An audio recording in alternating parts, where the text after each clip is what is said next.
We're here today as part of Féile 2020, and we're at Longtower Primary School here in Derry, and we're here to discuss about schools returning back after lockdown and COVID, and maybe the impact that it's having on pupils, staff and the wider community as we move forward.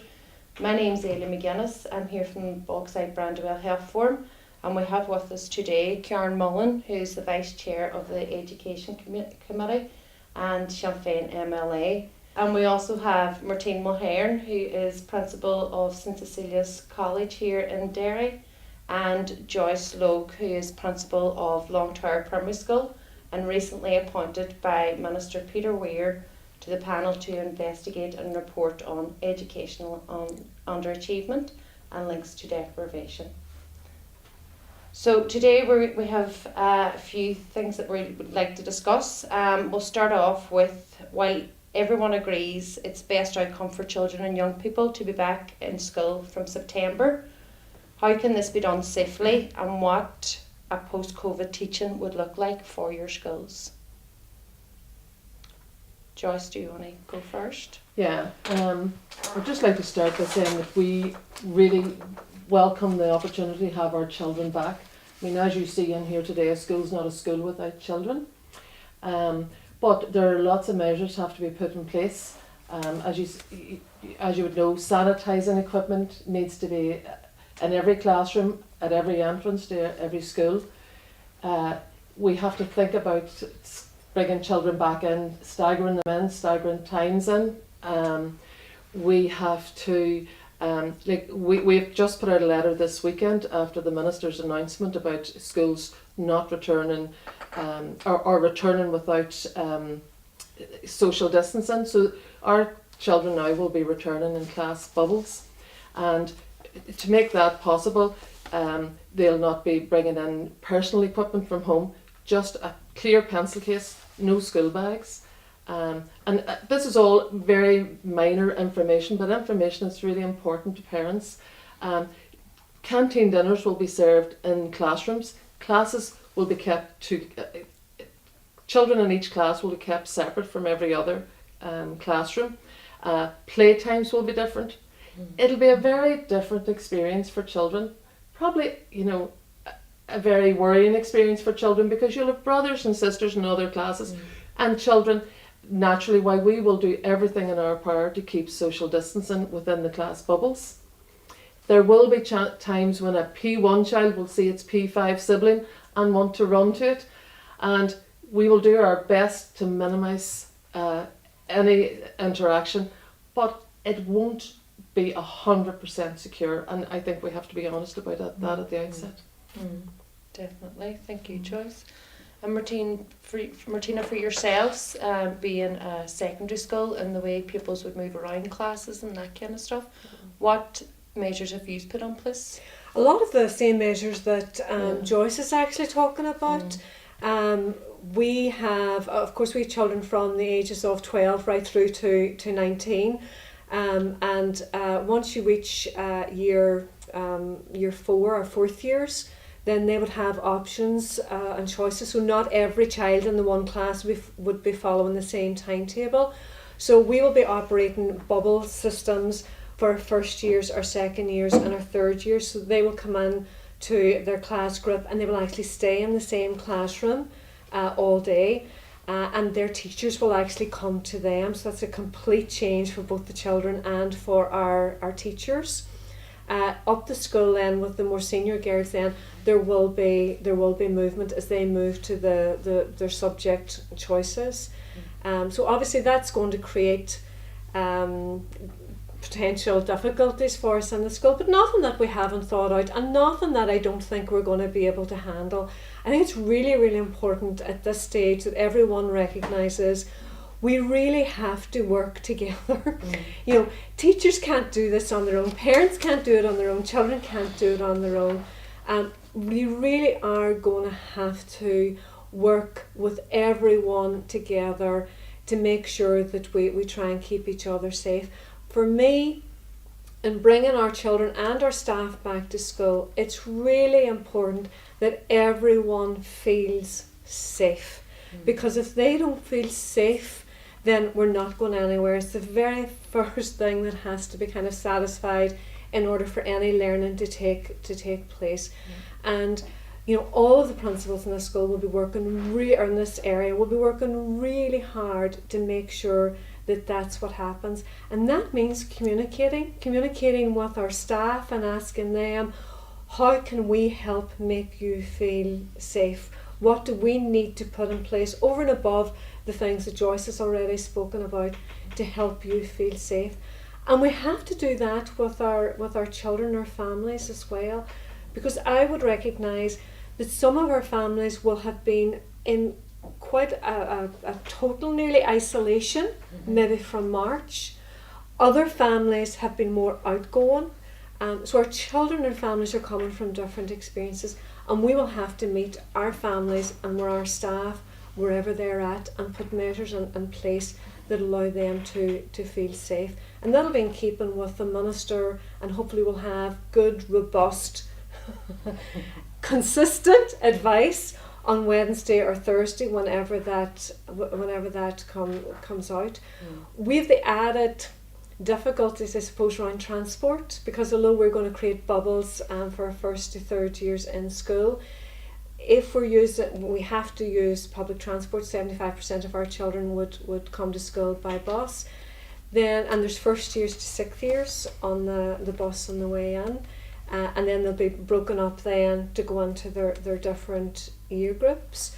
So I am anticipating that the minister will say that children will have to wear masks on school buses in order to satisfy the keeping of bubbles or protecting our young people on the buses and protecting obviously the adult driver as well. So it will be different. School is going to be different, but it's going to be brilliant because they're going to be there. We want them back. We want them back. Our teachers, and whilst there are lots of obstacles, but people have got to feel, our families have got to feel reassured, and our staff have got to feel reassured. We are taking their safety as a priority. We're turning our schools upside down, inside out, back to front, to make sure that everyone that comes into our school feels as safe as possible, and we will work with everyone and anyone to make sure that happens. But we can't wait. Yes, and that is the feel that's out there as well too, even from the young people that we're working with within our community. People want back into normality, that way of working, but they do know that it's going to be different. So it's how, you're right, it's how we communicate that and get that out to people as well too. And Karen, I think for yourself and what Martine had mentioned, that there is going to be an announcement, so it's how the committee can be there to support the schools too moving forward as they're going into COVID. So like Joyce and Martine, and also as a parent, for us in government the best outcome is all our children back in September, but obviously safety comes first, so we have to have the provision in place. The minister did make an announcement on Thursday that he had brought a paper to the executive and will be producing further guidance. For ourselves, we want that guidance to be very clear, concise, and we want it out as soon as possible, because as we heard, Joyce and Martine is back in school again, changing and adapting the preparations that they had made from the guidance that was on the 19th of June. So the Education Committee we've contacted the Minister and asked him to do a meeting this week. At the minute that we're on recess, but we agreed we would come back. So we're going to do a meeting, hopefully I think it's going to be Thursday. The Minister has agreed, but I would expect that the guidance would be out with the schools before we actually do the meeting on Thursday. Hopefully we can get that out on Wednesday, because there is obviously it's great to hear from Martine and Joyce and being here today, even see the preparations, hear the preparations that's already been made. They're well ahead of government and always have been, in terms of getting the school ready, working with staff, communicating with staff and communicating with parents. But there's a lot of parental anxiety out there, particularly for parents of children who have a medical condition. How will they be protected? How will they be safe?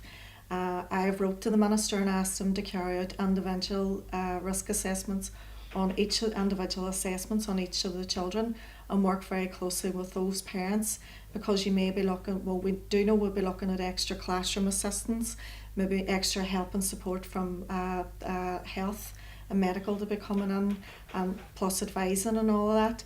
But I have to say, I am really impressed by our school leaders and already the work that they have done. But we have to ensure that we get the guidance out. Any investment that is needed, we also put that in place. That the protocol and procedures are very clear, who to contact, who to get in touch with, also for parents who to refer on to. And the message across all of this is consistent, because at the minute it isn't, and that's where it's causing a lot of confusion for our school leaders and our parents. And that is a field that's not just with the schools, it's with the community as well too, is everything, it's very much blurred lines. So if we can get it as clear cut and get that message out to parents that it's clear cut and this is A, B and C of what we can do, it would be the best way moving forward. Yeah. Confidence building. That's it. It's an entrusting in Yeah. where you're sending your child, Karen. I like that you had on the fact that there is people out there that has young people that may be in the vulnerable category as well too. So if we could get clear guidance on that and what way it works for them in school, that would be ideal. And no, if we're saying all children back in September, we do want all our children back, and we don't want those that do have additional needs or medical conditions to be left at home and feeling that they're left behind because we haven't put the proper support and provision in place. That can't happen. We can't allow it to happen. Now I know the department has done a lot of work, particularly with the special schools, but in terms of the mainstream schools, we can't have children left sitting at home while their friends and peers, they've missed out enough are back at school, so that's very important as well. It happens at the same time. Yep, and it's that balance between well-being as well too, for people being social with each other as well too, and that's the big thing that's missing. So I know we're talking about returning to school, but I'm going to talk about lockdown. So if we were to hit a second lockdown, what do you think you have learnt from the first time, and what do you think that you would do differently moving forward? And Martine, I'll come to you first. I think for years we've talked about the digital impact in the digital age, and when teachers are going to be replaced by computers and technology, and I think we learned that's not happening, folks. It's difficult. It's difficult for young people to engage with technology. Going forward, we have to use technology in a different way. It can't be a matter of just putting resources up and expecting a child to engage. We have to look and see how we can do proper online teaching. And I know part of our CPD now coming back is around that. If starting to get ready just in the event of how we do that in a more appropriate way, and a way that engages our young people. And we've also learned that some of our children, they may know the basics of how to work with technology, but as regards to uploading material and downloading material and the intricacies of the technologies that they're using, they need upskilling in that, as do their parents. So we have a bit of work to do with parents as well in order to be able to support them. And I do think there needs to be a balance between the paperwork as well, so we have lots of kind of spent quite a bit of time in June there starting to prepare paper versions so that we can do a better mix match of the using the technologies and using the paper-based materials as well. So looking at how we actually continue educating our young people in a more productive way. It is really for me the learning from it, and also a bit of kudos to our teachers as well. Our young people need their teachers. They need their classroom assistants. At times I was talking to parents and they were saying, I don't know how you do it, she is a nightmare. And yet that young person in school is the most beautiful, well behaved, well mannered, well engaged young person. because they're different at home. So Yes. parents, to all the parents out there, your children are not all like what you experienced at home. Some of them might be, but most of them aren't. They need their teachers to be there to help them, to be with them, to support them, to have the praise. That was all missing for them. The constant feedback. They need all of that moving forward. So the learning for me was, we need to really think about how we do the curriculum delivery in a different way as we move forward. And it is good that you brought up about the digital divide as well too, because we find that, and it's not just with school children, that's across the board with everybody within the communities. And for the older people, adults that maybe just have never been engaged in that type of activity before.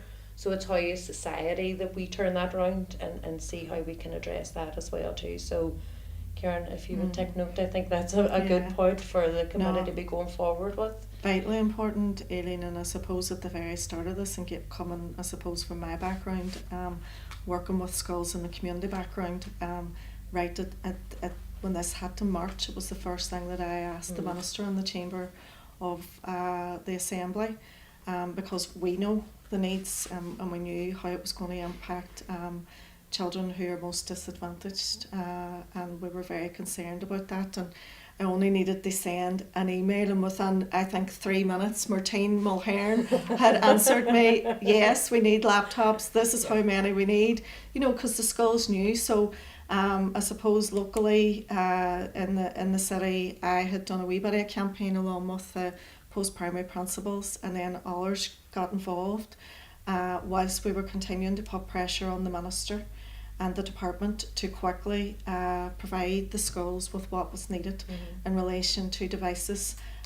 We had an argument for too many weeks around the appropriateness of, or actually a device, and what I was very clear on, each child in the home should have a laptop, because in my home, myself and my husband were working, and then you have 2 teenagers, we couldn't all share the one laptop.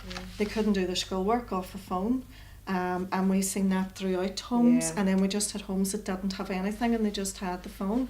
So we next time round, and I know there has been steps made, but to address that, but it did take up to nearly the end of June, so it was far too long. So what needs to happen is we need every child connected, because we also have broadband issues, and so we need every child connected. We need them to have the proper device. As Martine has said, the schools have adapted to online learning. There is much more to learn in relation to that as well. And I suppose at the time we were pushed into this situation, but we've had time to come through it, and we'd need better planning going forward. But every child and every, as you say as well, Aileen, within the community we've seen it. It's vitally important, because we will this time, unfortunately, if we do had more restrictions in a second wave, we're going into the winter, and we've been very lucky over this period where we had better weather. We've been able to get out. People will be very much cut off, and we need to ensure we connect them up digitally. Definitely, I think that's a major thing for the community as a whole, not just for young people as well too. So Joyce, I'll go back to that. So if there was a second lockdown, what would you do differently from I think what Karen and Martine has said about devices is really important. Connectivity is as important, and at times we took that for granted. That if you had a device, that if we give you a device that you would have connectivity, and that isn't always the case. And I know, like, we're in a city school, but in the rural areas too, that's equally important. But I suppose one thing that I take from this is, I think teachers have felt more valued out of this, and if teachers feel more valued, they'll come back into school more enthused and more ready to go forward with their children, because I feel they've been affirmed that what they do is really important for the children. I think parents recognise that. That can only be good for everybody. But equally important, I think, as teachers, we realise the worth of parents. We have seen how parents have risen to this task, and I think that was enlightening. And we also realised, while we've always tried to stay connected with our parents and our community, boy, how important was it over this lockdown? We relied on the community to give us laptops. We relied on the community to send us counselling advice, to give us activities like the Bogside Brandywell Health Forum, Long Tower Youth Club. Lots of them were sending us stuff that we could give out to our children, that our teachers, you know, were more than happy to get, because while English and maths are very important, we're also looking at the child's social and emotional well-being as well. And I think staying in touch with our children. And when lockdown happened, we had a discussion in our staff about contacting parents, going out to homes while social distancing and saying hello to some of our children.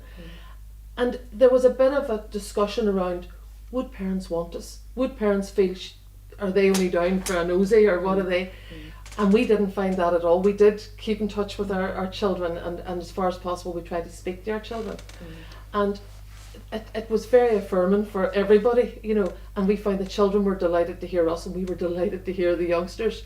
So I think there were a lot of positives come out of it. You know, yes, there are the issues with devices and connectivity, but as I think as a community we realise you don't function in a school. You know, we're not just Long Tower sitting on its own wee site and we close our doors at 3 o'clock. We're very much linked, and we're all interdependent. So I think that is one thing that we'll go forward with, you know, staying in touch, you know, and building on that. I think you're 100% right, because any of the pupils that we speak to from any of the schools around these areas are really excited about getting back onto school, and they're actually talking to us about the teachers that they're missing and why they're missing them, and so I feel there's going to be a very positivity coming back onto the school. I really do. I think too, it did raise the value of our community partnerships. You know, those partners that we work every year with, that come into our school, you know, the FACT project, and but them being able to help me out when I needed help to reach a family or a child that at that moment in time I wasn't able to do, so that I was able to lift the phone and ring someone in the community and say, look, I'm a bit worried about this child or this family. They seem to be in a bit of difficulty for whatever reason, you know, and there were enough people in the community that were able to say, don't worry, Martine, we'll make that connection there and check it out and make sure everything's okay, or make sure that family has whatever it is they need. I found that really valuable. I never felt alone. I never felt alone. And even though I might have been sitting in my house, the connectivity with the community, I think, and the connectivity within this community, I think was just second to none in Northern Ireland. And I think that we have to, I really have to acknowledge that and say a big thank you to, you know, the Old Library Trust, the Bogside Brandywell, Long Tower Youth Club, and St Mary's Youth Club as well. They were outstanding. And that's a good positive to take from it as and well. Projects too. like the Well Live Well project, fantastic. Yeah. You know that there's been such a lot of good that has come out of this, as well as whatever the negatives are. You know, there are good. It's counterbalanced with the good, That's right. definitely. And like as a community sector as well too, you know, we felt we were on the ground and we were very, very busy, but do you know what? We love doing it. That's what we're here for. We loved seeing Andy people's lives that maybe we got a wee bit of added extra of, we didn't know there was a situation going on, so you got more understanding of people and where people come from as well too. So I think it's made us sit back a bit and look at what we've got and be appreciative of what we've got as well too. Right, move on to the next one. So educational underachievement is continuously linked to social disadvantage and deprivation. What policies do you feel that needs to be put in place in order to make this shift or tackle this issue? So I'll go with Karen first. Thanks, Aileen. I think the first thing that we can do is scrap the academic selection. We have all the evidence there, both locally and internationally, you know, that it perpetuates inequality, the effect that it has on our young people. We've talked about, you know, coming out of COVID, and, you know, we welcome that a number of schools, particularly here in the city, have decided to do away with it, because I do believe our focus for getting our young people back in September has to be around their mental and emotional well-being first and foremost, and then we don't need children coming in at that very young age, and that's what they're going to be hit with the first couple of weeks. So I do think as a society that is something that that could be done, that would make a massive impact. I think the educational underachievement, just as we talked there, it goes across so many. All of us need to be involved in that, just not educationalists. And we need to be looking at, I suppose, the many factors, the varied factors that's there in relation to it. I was very pleased in the New Decade approach, that to see it included as one of the commitments. And again, within the last couple of weeks, to see that the Minister has acted and appointed Joyce onto that panel to start looking at it. I think, there's been many documents produced over the years, so we have to be looking at, we've done things, how can we do differently?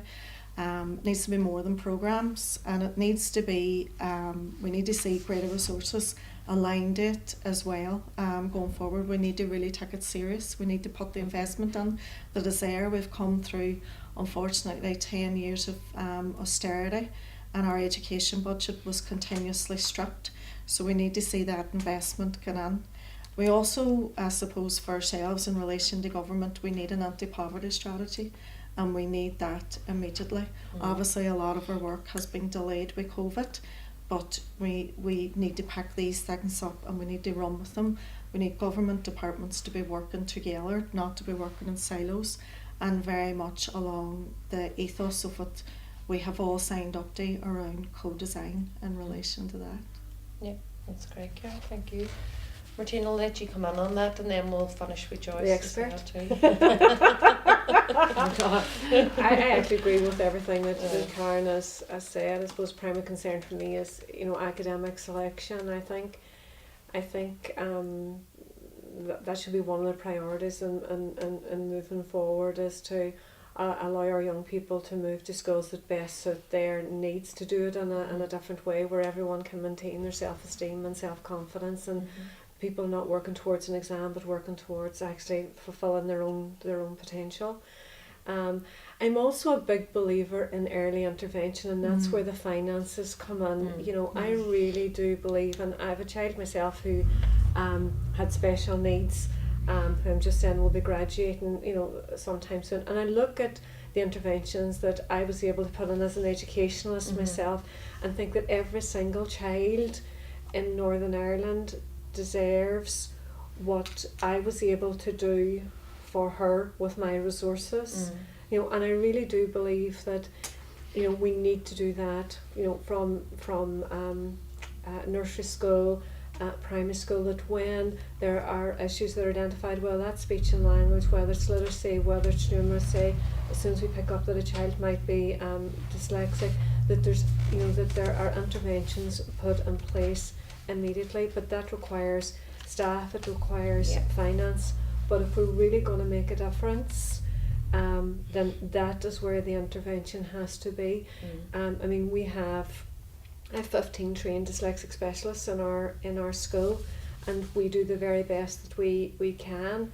But I look at those 15 specialists and think, if they had been in primary 1 or primary 2 or primary 3, they could significantly have made a difference to a young person's life. So for me, it's the financial situation and making sure that we have those early interventions in place by professional staff that really can make a difference to young people's lives. Yeah, and I agree with that as well too. And it's to support the young people holistically. It's not just within the school. It's the family support there as well too. So you have to look at the whole systematic approach to it, and ensure that there's people there in the family to support the young person as well too. And Joyce, this is we'll lead on with you and your task force. That's well, it's going to solve. Well, no pressure. Say, I am delighted that educational underachievement has been a big focus on the New Decade, New Approach deal. I think there's many areas, and as you know, we're embarking on this now, and the outcome will be published in the end of May. But I suppose there have been lots of studies done into this, and like Karen and Martine are saying, early years is so crucial. And I mean, I always have a bee in my bonnet in here about early years, because when children come into us at nursery, we know what support those children need. Yeah. But money is such a Yeah. thing, and and that's why I'm glad Karen's here, because she's able to take this forward as well. But I also think we need to upskill our parents as well, and with that comes giving them confidence that they are capable of being involved in their children's education. I'm always concerned about the divide that parents feel she's better educated, she'll know it better, and I'm not. Whenever life skills are just as important, and I mean, if this lockdown showed us anything too, it is how important life skills were to children's confidence, because when a child's confident, it'll go into school and it'll work, it'll be an all-rounder at every subject. I suppose one of the big areas, and I'm sure everyone here is very aware of this, is mental health. Mental health used to be for teenagers and older. More and more, as a primary school principal, it's coming in very, very early on in the primary school, and we do need more focus on that. Like with our we have a school counsellor here. I could have 10 school counsellors full time in this school, but again, it comes down to government priorities and where finances are going. Again, we've talked about devices again. For those underachieving, there's a divide there, and and I know that studies have shown that where parents have degree level, that they are able to help their children and they're more involved. But what I would like to do, because there's such a strong community here, I think we should be encouraged. You don't need a degree to help your child at primary school or to want your child to go on. And I mean, I'm sure, like Martine and myself, I've never met a parent who says, I don't care if my child does well or not. Every parent wants the best for their child. And I think we need to capitalise on that a lot more than what we're doing. Yeah. But, I think with parental involvement, focus in early years, and this is the after schools and the breakfast clubs. And unfortunately, because of COVID, we're going to have to limit those initially till we see how we manage that. Yeah. Those are so important. Do you see a child coming in that has had a good breakfast, a good chat in the canteen, parents are in the canteen chatting with each other, that all sets a child up for a good day, a day ready to learn. And that's an area that we have to look at.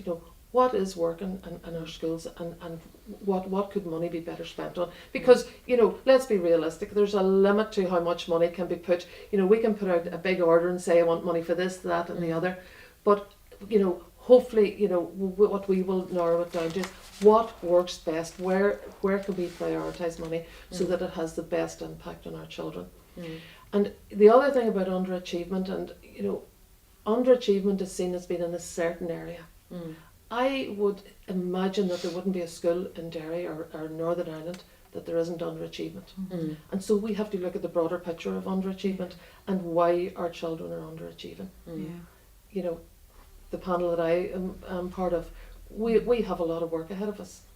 But we're very positive about it, and I'm very positive about it. Yeah.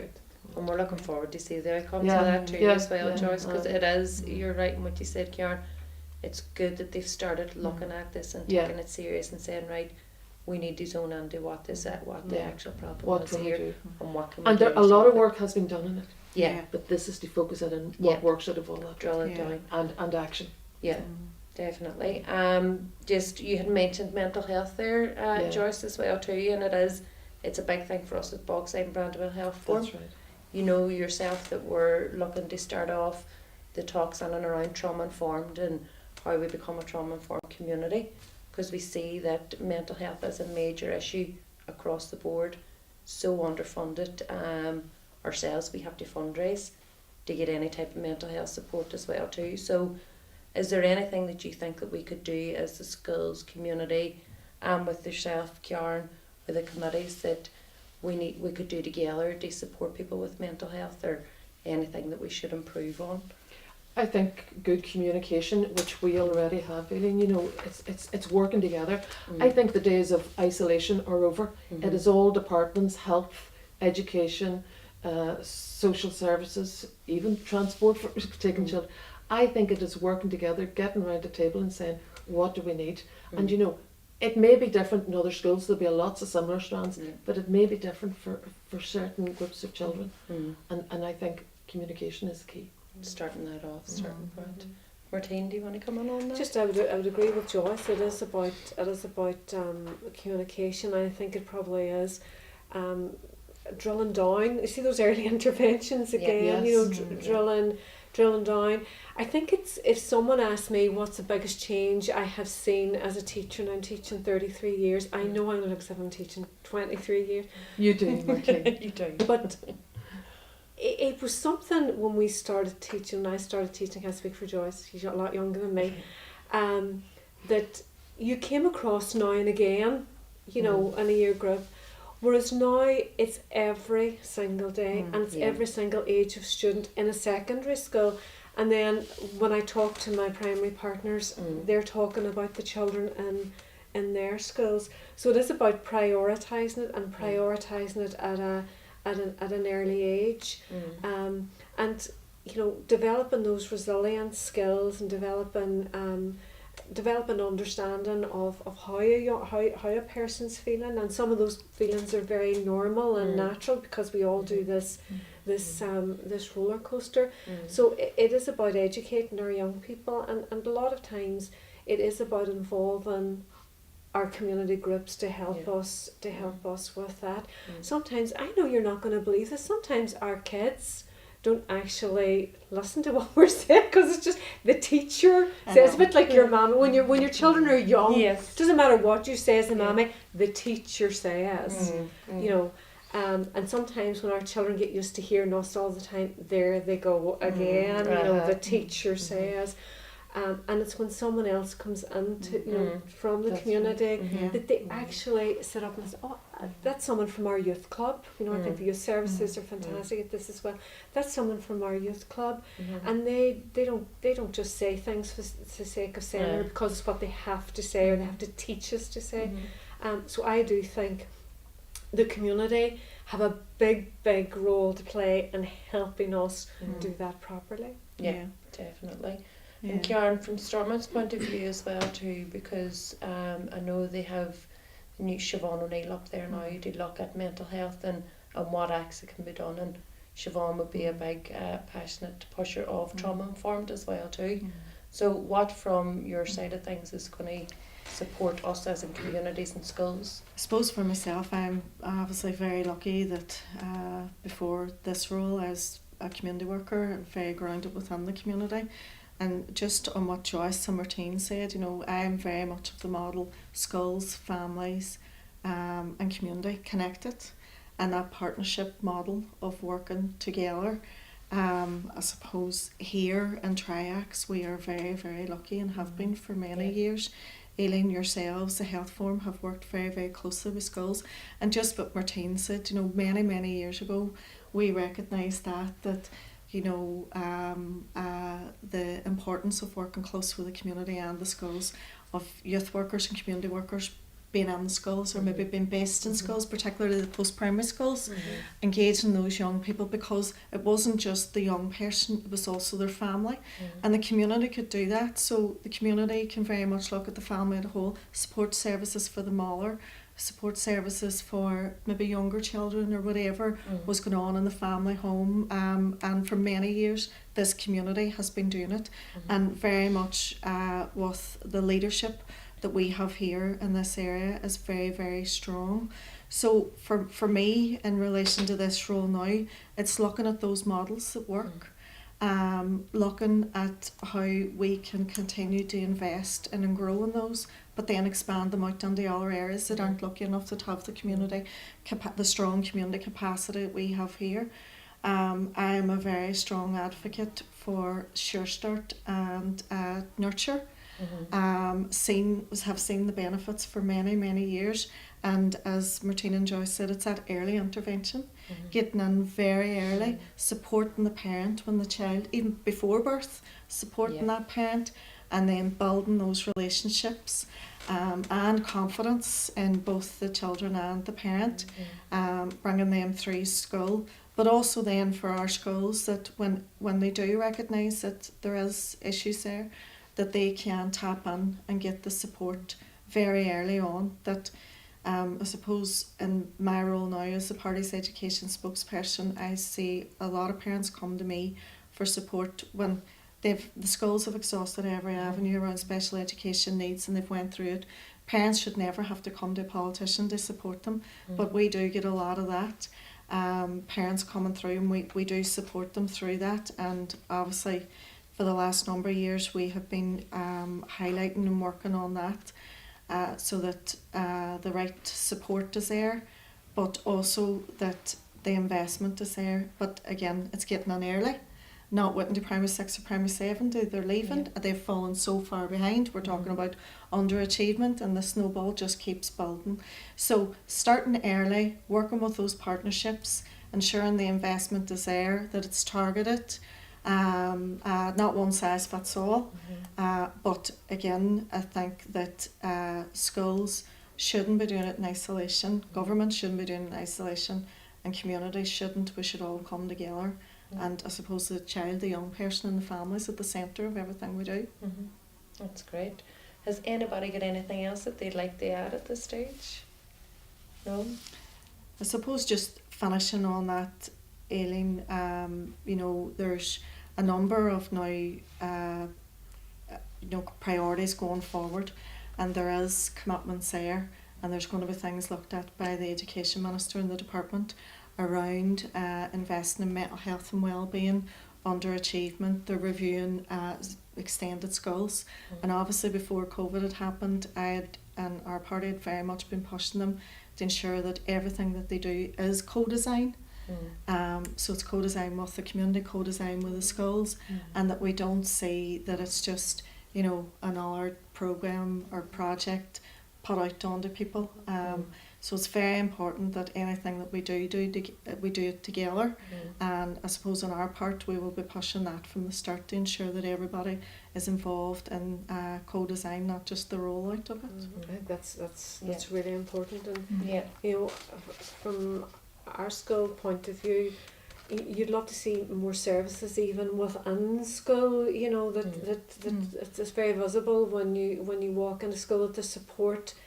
That's where all of our young people spend most of their time, and that idea of I think it should be very visual, that we work together. I mean, it should be not something that's kind of under the radar, but something that's kind of really out there, that we work together and there's visible presence in schools, because in the past we've worked too much in our silos. You have education, you have the youth services, and the community, who all know families in perhaps completely different ways.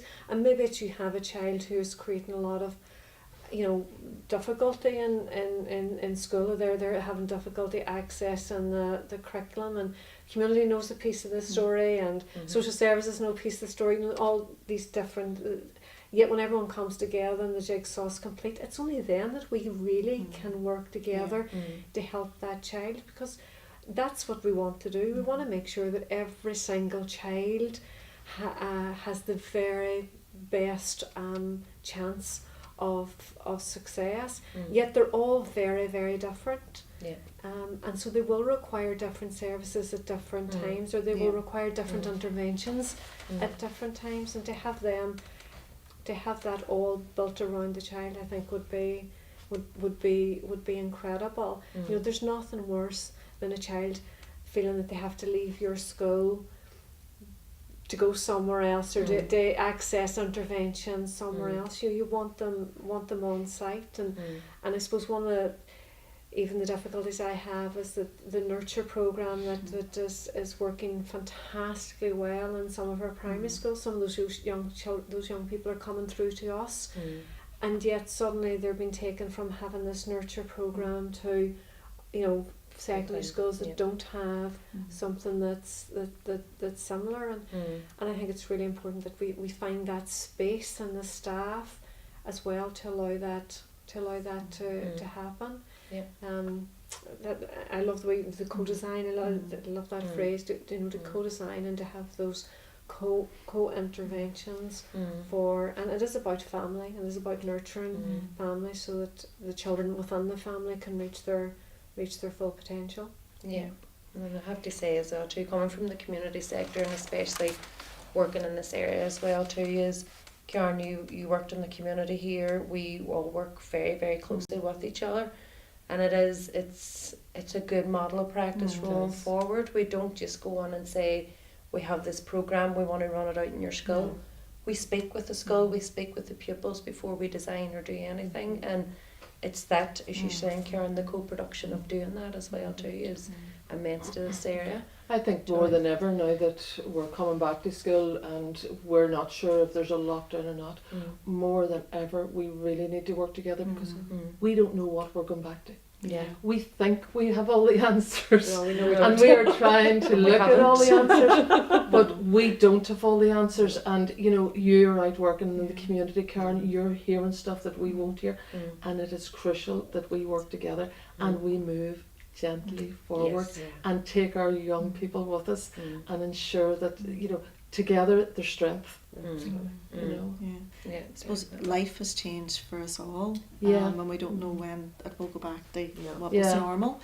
So as a society, we're adapting that. So our schools are going to be the same. So it is about that continuing to work together, but continuing to support one another. Because what I found in all this is there's more questions than there is answers, and we did need the support of each other. We all have parts to play in all of it, and we all have various expertise, and it's been able to pull that in, and so school life will be no different to the life that we've been going through. We know we need that pulling together, working together and supporting one another. And there has been good and bad out of this. One of our P5 classes did the good and the bad out of COVID, and one of the good was they were spending more time with their parents. Relationships have been strengthened, with mothers and fathers, and to a certain extent grandparents weren't available, so the parent had to, and that was good. One of the negatives are when we surveyed our youngsters was missing people in school and missing going to clubs and missing, so going forward, I think we bring our young, the mental health of our young people as well as their academic, the mental health as we go forward. And so we take everyone together. We work with everyone. We take your knowledge and you take our knowledge, and together we'll make a difference again in their lives. I think it's important to stay positive. Yes. And to speak positively with our young people. This is a good thing, and that we, in the community, and that we stay positive. And I think this community were absolutely incredible with the activities that went on, even during the lockdown. I wanted to move house, to move into Craigin and do the workouts. But it was so uplifting. To see that and to see community pulling together. I think this community is a real credit and a role model of community for the rest of Northern Ireland, if not the world. Yes, I agree. It's a very rich community and people power. And you feel so proud. You feel so proud to be part of it. I'd been sitting watching TV going, that's George McGowan. I work with him. There's Aileen. I felt really proud to be a member of the community. I really did. And I have to say, hats off to everybody. The Absolutely. community did They were together. fantastic. They were amazing. Everybody Fantastic. did. Still are. I know. And still are, Still are. Exactly. So, look, I just want to say thank you to Kjarn, Thank you. Martine, and Joyce. Thank you for taking the time You're to have welcome. this discussion. you. It was a good discussion to have. As I said, thank you very much for listening. This is part of Féile 2020, and this is our educational panel. We don't want to take no negatives from this. We want to take positives. We've all learned different ways of working, different ways of communicating, and just let's take the positives and move forward and make the best outcome for our communities and especially our young people in schools moving forward. Thank you very much.